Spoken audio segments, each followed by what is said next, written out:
Hello friends, NPS study centre में आपका स्वागत है। आज हम फिर से एक सेशन को कंटिन्यू करेंगे। दोस्त बता देते हैं कि ट्रेड का डिमांड था, जिस हिसाब से ट्रेड हम एक पढ़ाए हैं इलेक्ट्रिकल का, और इलेक्ट्रिकल में ही आता है इलेक्ट्रीशियन भी। इलेक्ट्रीशियन का ये दो ट्रेड का हम जो इलेक्ट्रिकल का प्लेटफॉर्म रुकमनी का बुक से ऑब्जेक्टिव करवा रहे हैं, जिसमें एक चैप्टर हम करवा दिए हैं हेल्थ एंड सेफ्टी। तो हेल्थ और सेफ्टी का अगर बात करिएगा तो अभी आप अगर सेफ्टी और हेल्थ नहीं देखें ऑब्जेक्टिव का तो जाके देख लीजिएगा, इसका प्लेलिस्ट बना हुआ है ट्रेड का। और साथ में मेरा बेसिक साइंस इंजीनियरिंग का भी चल रहा है, जिसमें इसमें दो सेशन आता है। एक न्यूमेरिकल का आता है जो स्पेशल वीडियो न्यूमेरिकल का आता है, और साथ में इंजीनियरिंग ड्राइंग का स्पेशल वीडियो चैप्टर वाइज चल रहा है।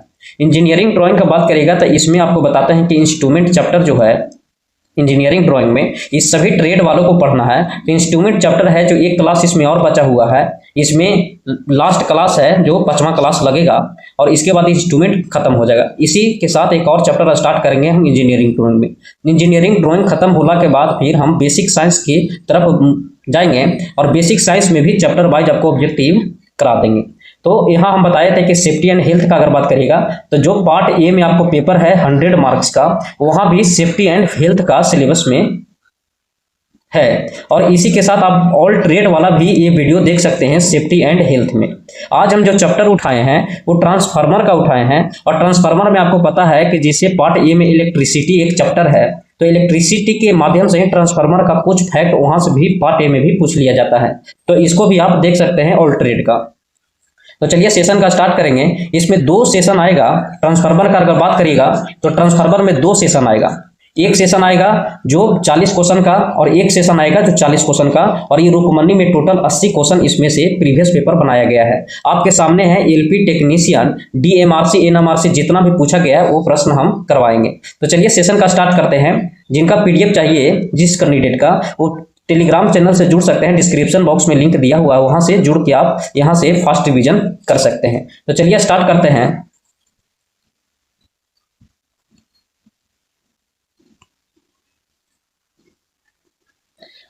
आज का पहला प्रश्न में दिया गया है, देखिएगा। इस प्रश्न में कहा गया है कि सिलिका जेल का प्रयोग किया जाता है। सिलिका जेल का ट्रांसफार्मर में किस लिए उपयोग किया जाता है? तो सिलिका जेल का अगर बात करेगा तो नमी को सुखाने हेतु किया जाता है। इसको हम प्रयोग किसके लिए करते हैं? तो नमी को सुखाने के लिए प्रयोग करते हैं। एक सिलिका जेल का प्रयोग करते हैं और एक कैल्शियम क्लोराइड का प्रयोग करते हैं। दो को याद रखिएगा कि बताइए कि ट्रांसफार्मर में नमी को सुखाने के लिए किसको प्रयोग करते हैं? तो एक सिलिका जेल का प्रयोग करते हैं और एक कैल्शियम क्लोराइड का प्रयोग करते हैं। तो राइट आंसर हो जाएगा ऑप्शन नंबर सी। अगले प्रश्न देखिएगा। इसमें कहा गया है, बोला गया है कि ट्रांसफार्मर किस सिद्धांत पर कार्य करता है? तो ट्रांसफार्मर किस सिद्धांत पर कार्य करता है? तो ट्रांसफार्मर है जो म्यूचुअल इंडक्शन पर काम करता है। म्यूचुअल इंडक्शन पर ट्रांसफार्मर काम करता है। तो पूछेगा कि ट्रांसफार्मर किस सिद्धांत पर कार्य करता है? तो म्यूचुअल इंडक्शन पर करता है। वीवीआई क्वेश्चन है, ये क्वेश्चन बनता ही बनता है, याद रखिएगा। अगले प्रश्न में देखिएगा। अगले प्रश्न में कहा गया है कि दो ट्रांसफार्मर के समांतर प्रचालन के लिए अनिवार्य शर्त निम्नलिखित में से कौन सा नहीं है? इसे कहा गया है कि दो ट्रांसफार्मर को समांतर प्रचालन के लिए अगर अनिवार्य शर्त में बताइए कि इसमें 4 ऑप्शन में से कौन सा एक अनिवार्य नहीं है? तो समान फेज अनुक्रम होना चाहिए, तो ये होना चाहिए। समान वोल्टेज का अनुपात होना चाहिए, ये भी सही है। फिर समान आवृत्ति, ये भी फ्रीक्वेंसी भी समान होना चाहिए, उसका फ्रीक्वेंसी भी समान होना चाहिए। लेकिन समान किलोवोल्ट एम्पियर रेटिंग नहीं होना चाहिए, ये जरूरी नहीं है। सबका रेटिंग अलग अलग होता है। लेकिन 3 को अगर समांतर में 2 ट्रांसफार्मर को चलाना है तो उसका समान फेज का क्रम होना चाहिए, वोल्टेज का अनुपात भी समान होना चाहिए, और आवृत्ति भी समान होना चाहिए। लेकिन रेटिंग उसका फिक्स नहीं होता है, अप डाउन नीचे ऊपर होता है। तो राइट आंसर हो जाएगा ऑप्शन नंबर डी। अगले क्वेश्चन देखिएगा।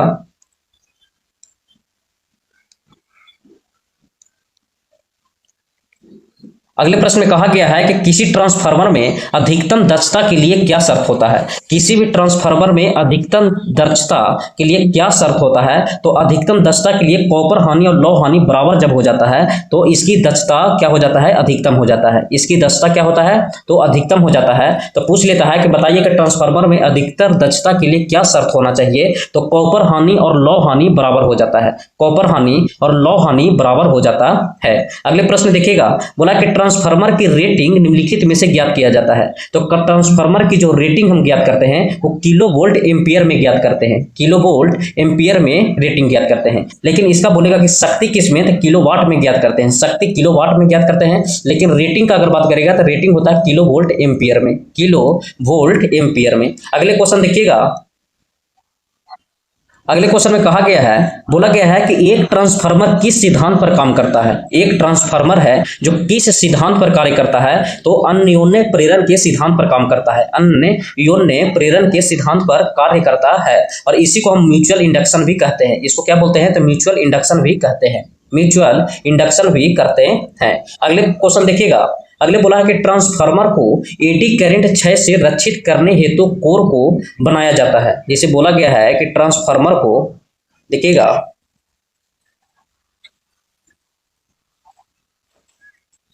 बोला है कि ट्रांसफार्मर को एडी करंट क्षय से रक्षित करने हेतु कोर को बनाया जाता है। तो अगर बात करेगा ट्रांसफार्मर को एडी करंट क्षति, जैसे एडी करंट अगर बात करेगा तो जैसे लौ क्षति दो प्रकार का होता है, लौ क्षति जो होता है वो दो प्रकार का होता है। एक एडी धारा होता है, एडी करंट धारा क्षति होता है, और एक होता है जो हिस्टैरिसीस क्षति होता है, हिस्टैरिसीस क्षति होता है। एक एडी करंट धारा क्षति होता है, एक हिस्टैरिसीस क्षति होता है। तो आपसे पूछा कि एडी करंट क्षय को रक्षित करने हेतु कोर को कैसे बनाया जाना चाहिए, तो कोर को सॉफ्ट आयरन के माध्यम से बनाया जाना चाहिए, कोर को सॉफ्ट आयरन के माध्यम से बनाया जाना चाहिए, तब क्या होगा, एडी करंट क्षति कम होगा।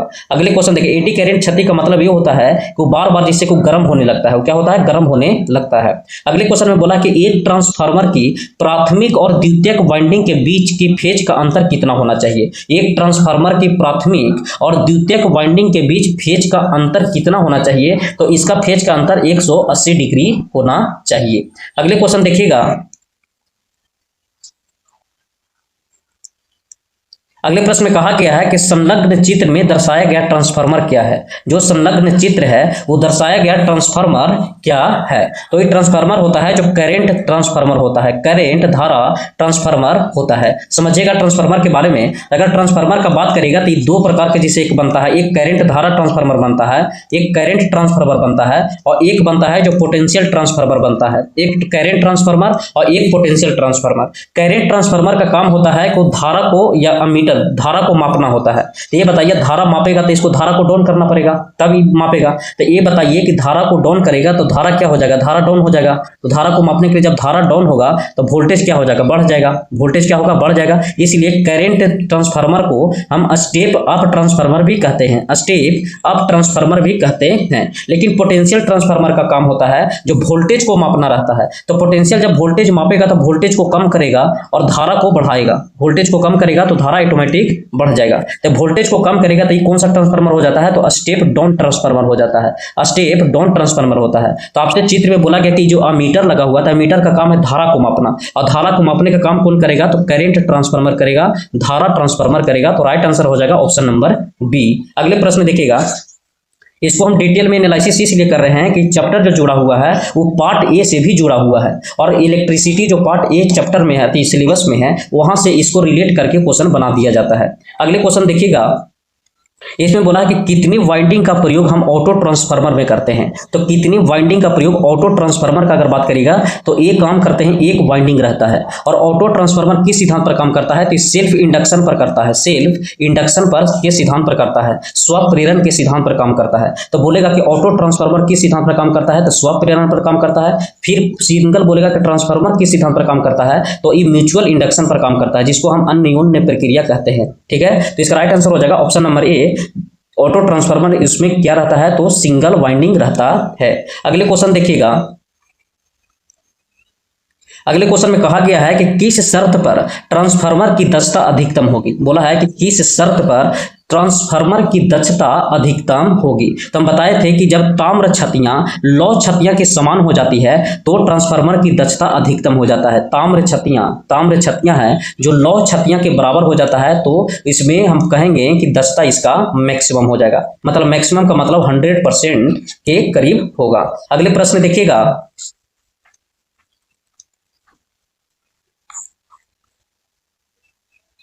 अगले क्वेश्चन में कहा गया है, बोला गया है कि नमी सूखने के बाद सिलिका जेल का रंग कैसा हो जाता है। तो नमी सूखने के बाद सिलिका जेल का जो रंग होता है वो कैसा हो जाता है, तो गुलाबी हो जाता है।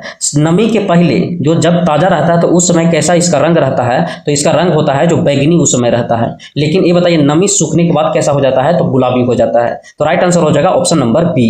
अगले प्रश्न देखिएगा, बोला कि एक धारक ट्रांसफार्मर का भार अभिव्यक्ति किया जाता है। बोला कि एक धारक ट्रांसफार्मर का जो भार है, एक धारक ट्रांसफार्मर का जो भाग है क्या है, तो भार है जो अभिव्यक्त किया जाता है, तो वोल्ट एम्पियर में अभिव्यक्त किया जाता है। वोल्ट एम्पियर में अभिव्यक्त किया जाता है। कभी भी पूछे कि बताइए कि धारा ट्रांसफार्मर का भार किस में व्यक्त किया जाता है, तो वोल्ट एम्पियर में व्यक्त किया जाता है। अगले क्वेश्चन देखिएगा, अगले क्वेश्चन में कहा गया है कि करंट ट्रांसफार्मर की प्राइमरी सर्किट में जब करंट प्रवाहित हो रही है तो सेकेंडरी परिपथ को क्या होगा। बोला है कि जब करंट ट्रांसफार्मर में, अभी हम बताए थे कि करंट ट्रांसफार्मर में जब प्राइमरी सर्किट में जब करंट प्रवाहित हो रही है तो सेकेंडरी परिपथ क्या होगा। तो सेकेंडरी परिपथ है जो खुला नहीं रखा जाता है। इसे ये बताइए कि इस तरीका से हम अगर बनाएंगे प्राइमरी, तो ये हो गया प्राइमरी, जो इस पर क्या होता है, तो कॉइल लपेटा हुआ रहता है, और ये जो हो गया वो सेकेंडरी हो गया। तो बोला है कि करंट ट्रांसफार्मर प्राइमरी सर्किट में जब करंट प्रवाहित हो रही है तो सेकेंडरी परिपथ का खुला नहीं रखा जाता है, खुला नहीं रखा जाता है। तो राइट आंसर हो जाएगा ऑप्शन नंबर ए। अगले प्रश्न में देखिएगा, अगले प्रश्न में कहा गया है, इसमें कहा गया कि ट्रांसफार्मर में कंजर्वेटर का कार्य क्या होता है। तो ट्रांसफार्मर में जो कंजर्वेटर होता है वो कंजर्वेटर का कार्य क्या होता है, तो कंजर्वेटर का कार्य होता है कि तेल के तापक्रम में परिवर्तन के कारण तेल में फैलाव और संकुचन की देखभाल करना होता है, संकुचन का देखभाल करना होता है। जैसे ट्रांसफार्मर, इस हिसाब से ट्रांसफार्मर हम बनाते हैं, तो देखिएगा एक ऊपर में एक टैंक लगा हुआ रहता है छोटा, उसी को हम बोलते हैं कंजर्वेटर। क्या बोलते हैं, कंजर्वेटर बोलते हैं। और कंजर्वेटर का काम क्या होता है कि जब इसमें जो ऑयल रहता है जब गर्म होता है तो इसका में फैलाव होता है, तो फैलाव होने के लिए कंजर्वेटर से ये जो टैंक से, मेन टैंक से कंजर्वेटर में चला जाता है, और कंजर्वेटर में चला जाता है, जब वही ठंडा होता है तो फिर कंजर्वेटर में से इसमें चला जाता है। तो वही बोला है कि तेल के तापक्रम में परिवर्तन के कारण तेल में फैलाव को या संकोचन को देखभाल करता है। तो ऑप्शन नंबर डी हो जाएगा। अगले प्रश्न देखिएगा, अगले प्रश्न में कहा गया है, बोला गया है कि ट्रांसफार्मर में श्वसन का कार्य क्या होता है। ट्रांसफार्मर में श्वसन का कार्य क्या होता है, तो ट्रांसफार्मर में श्वसन का जो कार्य होता है वो ट्रांसफार्मर में जब बाह्य वायु प्रवेश करती है तो उसकी आर्द्रता से बचाना होता है। तो राइट आंसर हो जाएगा ऑप्शन नंबर बी। इस श्वसन का मतलब होता है ब्रीदिंग, उसको हम क्या बोलते हैं, तो ब्रीदिंग बोलते हैं। और ब्रीदर का काम क्या होता है कि जिसे मानते हैं कि जो मानते हैं जो क्या बोलते हैं, कंजर्वेटर में जो भाप बाहर निकलता है और उसी से फिर नमी अंदर प्रवेश करता है, तो नमी के साथ कुछ भी जाता है, नमी भी जाता है, तो नमी को ही क्या करता है, ये जाने नहीं देता है। तो वही बोलता है कि ट्रांसफार्मर में जब बाह्य वायु प्रवेश करता है तो उसकी आर्द्रता से बचाने का काम करता है, और कुछ आर्द्रता जाता है उसको सोखने का काम कौन करता है, तो सिलिका जेल काम कर देता है और कैल्शियम क्लोराइड कर देता है। तो नमी को सोखने का काम करता है सिलिका जेल और कैल्शियम क्लोराइड, लेकिन इसका रक्षा कौन करता है, तो ब्रीदिंग करता है, जिसको हम क्या बोलते हैं, तो श्वसन बोलते हैं। अगले क्वेश्चन देखिएगा, अगले क्वेश्चन में कहा गया है कि ट्रांसफार्मर का कोर अच्छी गुणवत्ता वाले पदार्थ का बना होता है, जैसे कि CrGO इस्पात, ताकि निम्नलिखित न्यूनतम किया जा सके। बोला है कि ट्रांसफार्मर का कोर अच्छी गुणवत्ता वाले पदार्थ का बना होता है। कोर बोला है, क्या बोला है, कोर पदार्थ का बना होता है जैसे कि CrGO इस्पात, ताकि न्यूनतम किया जा सके। ये बताइए किसका न्यूनतम किया जा सकता है, तो हिस्टेरिसिस क्षति को न्यूनतम किया जा सकता है, हिस्टेरिसिस हानि को कम किया जा सकता है। जैसे कोर का अगर बात करेगा तो कोर को मतलब कि अच्छे गुणवत्ता पदार्थ से इसलिए बनाया जाता है कि उसमें हिस्टेरिसिस क्षति कम हो। फिर अगले क्वेश्चन देखिएगा, बोला कि ट्रांसफार्मर में लौह कोर के प्रदान किया जाता है निम्न के लिए। बोलता है कि ट्रांसफार्मर में लौह कोर प्रदान किया जाता है किस लिए, तो लौह कोर जो प्रदान किया जाता है वो चुंबकीय पथ रिलेक्टेंस को कम करने के लिए, चुंबकीय पथ में रिलेक्टेंस को कम करने के लिए प्रयोग किया जाता है। तो राइट आंसर हो जाएगा ऑप्शन नंबर ए। अगले क्वेश्चन देखिएगा, अगले क्वेश्चन में कहा गया है कि ट्रांसफार्मर में मुक्त सर्किट परीक्षण निष्पादित करता है। ट्रांसफार्मर में मुक्त सर्किट परीक्षण निष्पादित करता है। ये बताइए कि ट्रांसफार्मर में मुक्त सर्किट परीक्षण निष्पादित कौन करता है, तो मुक्त सर्किट परीक्षण जो करता है वो करता है रेटेड ट्रांसफार्मर वोल्टता के साथ, रेटेड ट्रांसफार्मर वोल्टता के साथ सर्किट परीक्षण किया जाता है। मतलब इसको रेटेड ट्रांसफार्मर वोल्टता हम समझा देते हैं आपको। इसे बोला है कि ट्रांसफार्मर, तो आपको पता है कि ट्रांसफार्मर का काम होता है उच्च वोल्टेज को निम्न वोल्टेज में करना, उच्च वोल्टेज को उच्च से क्या करता है, निम्न करता है, या निम्न से उच्च करता है। ये बताइए कि एक रेटेड करता है ट्रांसफार्मर वोल्टता के साथ, किसके साथ करता है, तो वोल्टेज के साथ उतराव चढ़ाव करता है। तो इसी राइट आंसर हो जाएगा ऑप्शन नंबर ए। अगले क्वेश्चन देखिएगा, अगले क्वेश्चन में कहा गया है कि प्राइमरी वाइंडिंग के मध्य प्रवाहित धारा के द्वारा उत्पन्न फ्लक्स किसमें ईएमएफ प्रेरित करता है। बोलता है कि प्राइमरी वाइंडिंग के मध्य प्रवाहित धारा, प्राइमरी वाइंडिंग, जैसे ए बताइए, ये प्राइमरी वाइंडिंग हो गया, ये क्या हो गया, प्राइमरी वाइंडिंग, और ए जो हो गया, ए हो गया सेकेंडरी वाइंडिंग हो गया। क्या हो गया, सेकेंडरी वाइंडिंग। तो बोलता है प्राइमरी वाइंडिंग के मध्य प्रवाहित धारा, अगर हम धारा प्रवाहित करा देते हैं तो उत्पन्न फ्लक्स किसमें ईएमएफ प्रेरित करेगा। तो ईएमएफ जो इलेक्ट्रोमोटिव फोर्स जो प्रेरित करेगा वो दोनों में करेगा, प्राइमरी वाइंडिंग में भी करेगा और सेकेंडरी वाइंडिंग में भी करेगा। तो राइट आंसर हो जाएगा ऑप्शन नंबर सी। अगले क्वेश्चन देखिएगा, अगले क्वेश्चन में कहा गया है कि ट्रांसफार्मर की शून्य भार धारा प्रयुक्त वोल्टता के पक्षगामी होता है। बोला है कि ट्रांसफार्मर की शून्य भार धारा प्रयुक्त वोल्टता के पक्षगामी होता है। तो प्रयुक्त जो वोल्टता के पक्षगामी होता है वो 75 डिग्री से होता है। कितना डिग्री से, तो 75 डिग्री से होता है। तो ट्रांसफार्मर की शून्य भार धारा प्रयुक्त वोल्टता के पक्षगामी होता है कितना, तो 75 डिग्री। अगले क्वेश्चन देखिएगा, बोला कि किसी भी ट्रांसफार्मर का लघु पथ परीक्षण होता है। किसी भी ट्रांसफार्मर का लघु पथ परीक्षण मतलब शॉर्ट सर्किट, तो होता है समतुल्य प्रतिरोध और क्षरण प्रतिघात के द्वारा। समतुल्य प्रतिरोध और क्षरण प्रतिघात के द्वारा होता है। तो राइट आंसर हो जाएगा ऑप्शन नंबर ए। अगले क्वेश्चन देखिएगा, अगले क्वेश्चन में कहा गया है कि ट्रांसफार्मर में गुंजन जो हमिंग नॉइज आता है वो कहां से आता है। तो ट्रांसफार्मर में जो गुंजन जो हमिंग नॉइज आता है वो चुंबकीय विरूपण से आता है। चुंबकीय विरूपण के कारण होता है, चुंबकीय विरूपण के कारण होता है। पूछा जाएगा कि ट्रांसफार्मर में गुंजन रव मतलब हमिंग नॉइज जो निकलता है वो किसके कारण निकलता है, तो चुंबकीय विरूपण के कारण निकलता है। अगले क्वेश्चन देखिएगा, बोला कि एक शक्ति ट्रांसफार्मर में भंवर धारा क्षति कम की जा सकती है। बोला है कि एक शक्ति ट्रांसफार्मर है जिसमें भंवर धारा हानि को कम किया जा सकता है। तो भंवर धारा हानि को कम किया जाता है पटलीकरण की मोटाई कम करके, पटलीकरण की मोटाई को कम करके भंवर धारा हानि को कम किया जा सकता है। तो राइट आंसर हो जाएगा ऑप्शन नंबर ए कि पटलीकरण की मोटाई को कम करना होता है। पटलीकरण मतलब एक पट्टी जैसा लगा हुआ रहता है, इस तरीके से पट्टी जैसा लगा, तो उसको मोटाई को कम करिएगा तो भंवर धारा हानि कम होगा। अगले प्रश्न देखिएगा, अगले प्रश्न में कहा गया है कि उच्चतर वोल्टेज से निम्नतर वोल्टेज या विपरीत एसी से रूपांतरित करने वाले उपकरण को क्या कहा जाता है। बोलता है कि उच्चतर वोल्टेज से निम्नतर वोल्टेज या विपरीत मतलब निम्न से उच्च जाने के लिए उसको क्या कहते हैं। तो अभी हम बताएं कि ट्रांसफार्मर का काम ही होता है कि निम्न वोल्टेज से उच्च वोल्टेज करना या उच्च वोल्टेज से निम्न वोल्टेज करना। और ट्रांसफार्मर हमेशा एसी पर काम करता है, याद रखिएगा। अगर ट्रांसफार्मर को डीसी दीजिएगा तो क्या हो जाएगा, जल जाएगा। इसलिए ट्रांसफार्मर एसी पर काम करता है। ट्रांसफार्मर का काम होता है क्या, तो काम होता है को कम से मतलब अप से डाउन करना, मतलब वोल्टेज को कम और बेसी करना। किस सिद्धांत पर काम करता है, तो म्यूचुअल इंडक्शन मतलब अन्योन्य प्रक्रिया पर काम करता है। अगले क्वेश्चन देखिएगा, अगले क्वेश्चन में कहा गया है, इस प्रश्न में कहा गया है कि ट्रांसफार्मर पर खुला पथ परीक्षण निम्नलिखित मापने के लिए किया जाता है। बोला गया है कि ट्रांसफार्मर पर खुला पथ परीक्षण निम्नलिखित मापने के लिए किया जाता है, मतलब किसको मापने के लिए किया जाता है, तो क्रोड हानि को मापने के लिए किया जाता है। ट्रांसफार्मर पर खुला पथ परीक्षण जो किया जाता है वो क्रोड हानि को मापने के लिए किया जाता है। अगले क्वेश्चन देखिएगा, बोला ट्रांसफार्मर में आवृत्ति में बदलाव के साथ क्या होता है। ट्रांसफार्मर में आवृत्ति के बदलाव के साथ क्या होता है, तो आवृत्ति में जब बदलाव इसको करिएगा तो इसमें तांबे की छतियां अपरिवर्तित रहती है, तांबे की छतियां अपरिवर्तित रहती है। एक बात याद रखिएगा, यहाँ ट्रांसफार्मर जो है उस शक्ति को चेंज नहीं करता, P बराबर I भी होता है, P बराबर I भी या भी I होता है। अगर यहाँ धारा बढ़ता है तो वोल्टेज घट जाता है, और अगर वोल्टेज बढ़ता है तो धारा घट जाता है। तो शक्ति में कोई परिवर्तन ना होता है और साथ में फ्रीक्वेंसी में भी कोई परिवर्तन नहीं होता, आवृत्ति में भी कोई परिवर्तन नहीं करता है। तो बोलेगा कि बताइए ट्रांसफार्मर किसको परिवर्तन नहीं करता है या कोई छेड़छाड़ नहीं करता है, तो शक्ति और आवृत्ति को कोई बदलाव नहीं करता है, इसलिए तांबे की छतियां अपरिवर्तित रह जाता है, तांबे की छतियां अपरिवर्तित रह जाता है। तो राइट आंसर हो जाएगा ऑप्शन नंबर सी।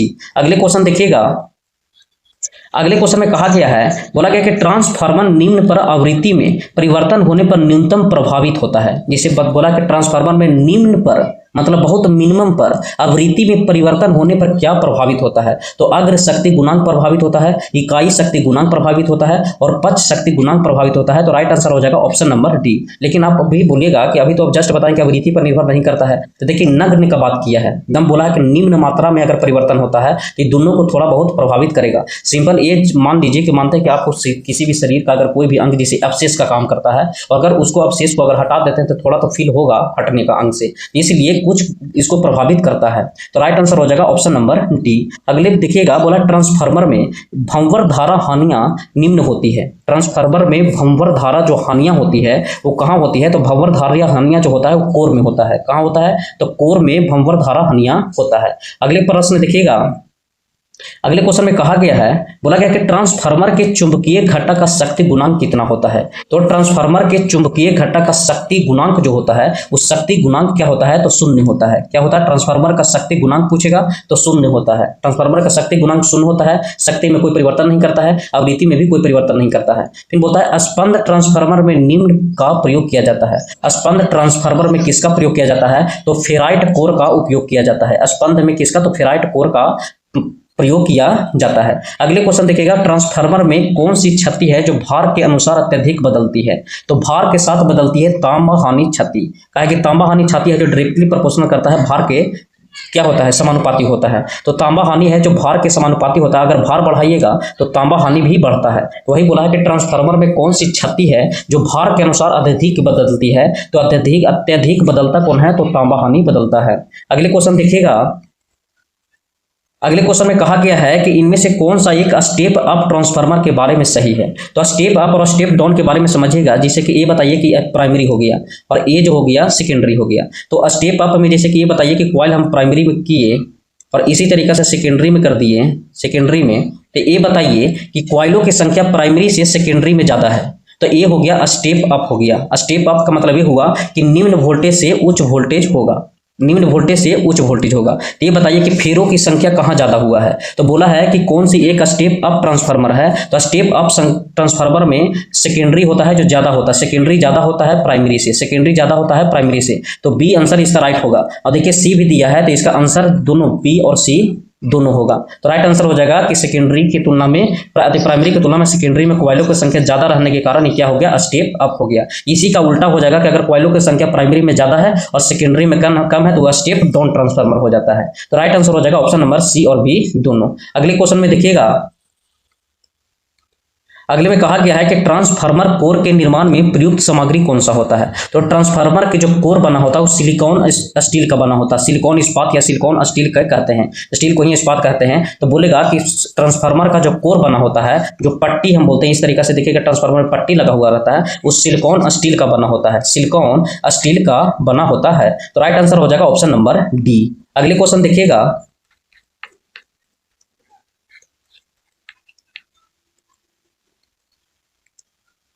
अगले क्वेश्चन में कहा गया कि ट्रांसफार्मर का किस सिद्धांत पर काम करता है? तो ट्रांसफार्मर हम बताए थे कि इलेक्ट्रोमैग्नेटिक इंडक्शन पर काम करता है, Faraday's law of electromagnetic induction पर काम करता है। इसी को हम बोलते हैं म्यूचुअल इंडक्शन, अन्योन्य प्रक्रिया। अगले क्वेश्चन देखिएगा, बोला ट्रांसफार्मर कोर लेमिनेशन का प्रयोजन होता है। ट्रांसफार्मर कोर लेमिनेशन का प्रयोजन होता है। तो लेमिनेशन का प्रयोजन हम क्यों करते हैं? तो ट्रांसफार्मर में लियोजन का क्या बोलते हैं? लेमिनेशन का प्रयोग करते हैं लौ हानि को कम करने के लिए। हम लेमिनेशन क्यों करते हैं? तो लौ क्षतियां को कम करने के लिए हम लेमिनेशन कर देते हैं। बोला है कि ट्रांसफार्मर में कोर को, मतलब जो क्रोड होता है उसको लेमिनेशन क्यों करते हैं? तो लौ हानि कम करने के लिए प्रयोग करते हैं। लेमिनेशन करने के बाद लौ हानि क्षति क्या हो जाता है? कम हो जाता है। अगले क्वेश्चन देखिएगा, अगले क्वेश्चन में कहा गया है कि एक स्टेप अप ट्रांसफार्मर के रूप में भी इस्तेमाल किया जाता है। बताइए किसको हम एक स्टेप अप ट्रांसफार्मर के रूप में भी काम करते हैं? बोला कि एक step up transformer step down transformer के रूप में भी इस्तेमाल किया जाता है। इसका राइट आंसर हो जाएगा ऑप्शन नंबर सी। समझिएगा, जैसे ये बताइए कि एक स्टेप अप ट्रांसफार्मर है जो उसको हम किस में इस्तेमाल किया जा सकता है? देखिए स्टेप अप ट्रांसफार्मर को स्टेप डाउन ट्रांसफार्मर में भी हम इस्तेमाल कर सकते हैं, क्योंकि ट्रांसफार्मर का काम होता है अप से डाउन करना या डाउन से अप करना। तो स्टेप अप ट्रांसफार्मर को स्टेप डाउन ट्रांसफार्मर के रूप में भी हम इस्तेमाल कर सकते हैं।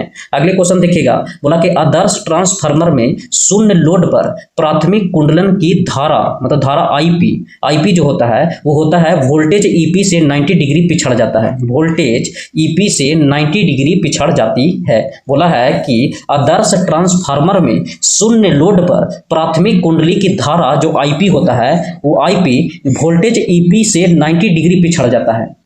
वोल्टेज ईपी से 90 डिग्री पिछड़ जाता है। तो राइट आंसर हो जाएगा ऑप्शन नंबर बी। अगले क्वेश्चन देखिएगा, अगले क्वेश्चन में कहा गया है बोला गया है कि ट्रांसफार्मर की प्राथमिक एवं द्वितीयक कुंडली में सदैव क्या होते हैं। तो ट्रांसफार्मर के प्राथमिक एवं द्वितीयक कुंडली में एक पृथक बोला ट्रांसफार्मर के प्राथमिक और द्वितीयक कुंडली में, एक सेकंड, ट्रांसफार्मर के प्राथमिक और द्वितीयक कुंडली में सदैव क्या होते हैं, तो एक उभयनिष्ठ परिपथ होते हैं। क्या होते हैं, तो एक उभयनिष्ठ परिपथ होते हैं। पूछेगा ट्रांसफार्मर में प्राथमिक और द्वितीयक कुंडली में सदैव क्या होते हैं, एक उभयनिष्ठ परिपथ होते हैं, उभयनिष्ठ परिपथ होते हैं। अगले क्वेश्चन देखिएगा 40 नंबर में क्वेश्चन में कहा गया है कि एक ट्रांसफार्मर की द्वितीयक कुंडली में प्रेरित विद्युत वाहक बल निर्भर करता है। बोला है कि एक ट्रांसफार्मर की द्वितीय कुंडली, जैसे ये बताइए कि एक द्वितीय कुंडली और एक प्राइमरी, जैसे ये हो गया प्राइमरी कुंडली और एक हो गया सेकेंडरी कुंडली, ये हो गया प्राइमरी और ये हो गया सेकेंडरी। तो बोला कि एक ट्रांसफार्मर की द्वितीय कुंडली में, इसका बात कर रहा है, कुंडली में प्रेरित विद्युत वाहक बल किस पर निर्भर करता है, तो ये जो निर्भर करता है वो चुंबकीय फ्लक्स के परिमाण पर भी निर्भर करता है, लपेटों की संख्या पर भी निर्भर करता है और स्रोत की फ्रीक्वेंसी पर भी निर्भर करता है। तो इसका राइट आंसर हो जाएगा ऑप्शन नंबर डी, ये सारे पर करता है। फ्लक्स कटेगा, जितने फ्लक्स कटेगा उतने ईएमएफ जनरेट होगा, उतने वोल्टेज जनरेट होगा। लपेटों की संख्या अगर यहाँ ज्यादा बढ़ा दीजिएगा तो यहाँ भी ज्यादा वोल्टेज निकलेगा, ठीक है। और फिर हम बोले थे भी कि फ्रीक्वेंसी नाम मात्रा के लेता है, लेकिन अगर कोई ऑप्शन में ऐसा नहीं दे कि किस पर नहीं निर्भर करता है तो फ्रीक्वेंसी और शक्ति है जो बदलता नहीं है, ठीक है। तो इसका राइट आंसर हो जाएगा ऑप्शन नंबर डी। दोस्त बता देते हैं कि इसमें प्लेटफॉर्म के बुक में इसमें 80 प्रश्न दिया गया है जो ट्रांसफार्मर से दिया गया है, ठीक है। तो एक सेशन इस पर और लेके आएंगे, जैसे 40 क्वेश्चन का आज सेशन हुआ, इसी तरीके से 40 क्वेश्चन कल बीच परसों हम दे देंगे एक दिन बाद। तो 40 क्वेश्चन का फिर एक देख लीजिएगा सेशन, उसके बाद ट्रांसफार्मर आपका क्लियर हो जाएगा। तो 2 चैप्टर हम क्लियर कर लेंगे। इसी तरीके से आगे भी चैप्टर जो ज्यादा बनता है क्वेश्चन उसको हम कराने की कोशिश करेंगे, क्योंकि पता है कि 75 मार्क्स में इसमें हमको 27 नंबर ही लाना है। तो वही चैप्टर हम लेके आएंगे जिससे क्वेश्चन ज्यादा बनने की संभावना है, और प्रीवियस में ज्यादा क्वेश्चन बना भी है, ताकि इसमें ज्यादा मार्किंग 75 लाके या 50 लाके या 60 लाके कोई फायदा नहीं है। यही इफर्ट आप लगा दीजिए पार्ट ए में, क्योंकि इसी से मेरिट बनना है। तो बेसिक साइंस इंजीनियरिंग 50 मार्क्स है और 50 मार्क्स का जो है कौन सा है, तो मैथ और रीजनिंग है। तो अगर ये सेशन आपको पसंद आ रहा है तो लाइक, सब्सक्राइब और कमेंट में जरूर राय दीजिएगा। ये सेशन को देखने के लिए आप लोग का धन्यवाद।